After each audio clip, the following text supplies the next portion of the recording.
everyone, my name is Shreya Kaushik and I am a 10th grade student from Sarvodaya, Kanya, Vidyalaya, New Delhi, India.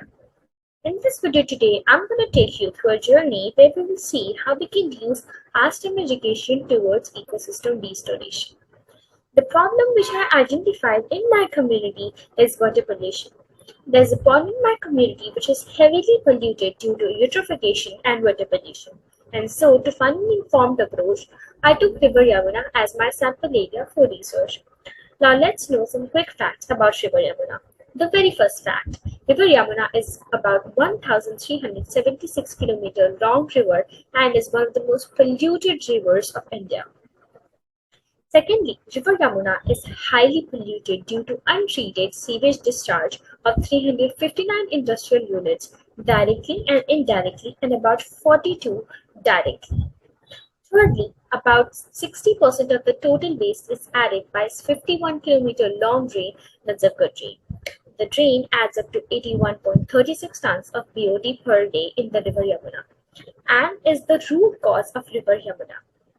Now that we know a little bit about the problem in River Yamuna, let's understand what is the long-standing solution of water pollution of River Yamuna and also any other water body.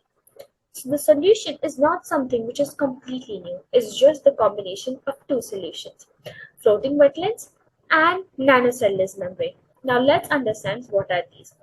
Floating wetlands are artificial wetlands which works on the principle of bioremediation, wherein aquatic selective plants are inserted in the biomatrix are grown and their roots protruding help to filter out heavy contaminants, absorb heavy contaminants, polluted toxic substances in the water.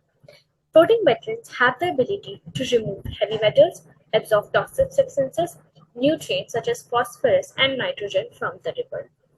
Whereas nanocellulose refers to nanostructured cellulose and works on the principle of membrane and nanocellulose technology, in which there are four membranes. The first membrane is microfiltration, the second one is ultrafiltration, the third one is nanofiltration, and the fourth one is reverse osmosis. All of them are added according to their hierarchical structures of the fibers. And all of the particles present in these four layers helps to filter out the toxic substances and heavy metals. Nanocellulose membranes have the ability to remove dyes, metals, heavy metals, toxic substances, and even pesticides. Secondly, they are biodegradable. Now let's understand the solution with the help of prototype. Now, when you combine both the ideas, floating wetlands and nanocellulose membrane, you get an eco-friendly floating membrane. Now, the solution has two parts. The first part is the floating wetland, where the selective plants like aquatic plants are inserted in the biomatrix. Now, here the second part of the solution comes in, nanocellulose membrane, which filter out the material according to their size. As you can see that here, the size of the materials are given and the particles will filter out the toxic substances according to this size only.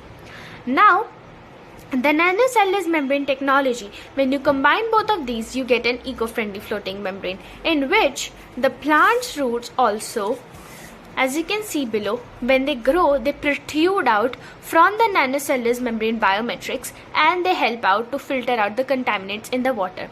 Now, how it is different from the conventional wetland? We have totally eradicated the biomatrix which was made up of plastic. Now, the biomatrix is made up of nanocellulose, which is a biodegradable substance. Secondly, the solution has practicability of the replication, which means it can be easily implemented anywhere. Thirdly, the solution is also cost effective and sustainable. Thank you so much.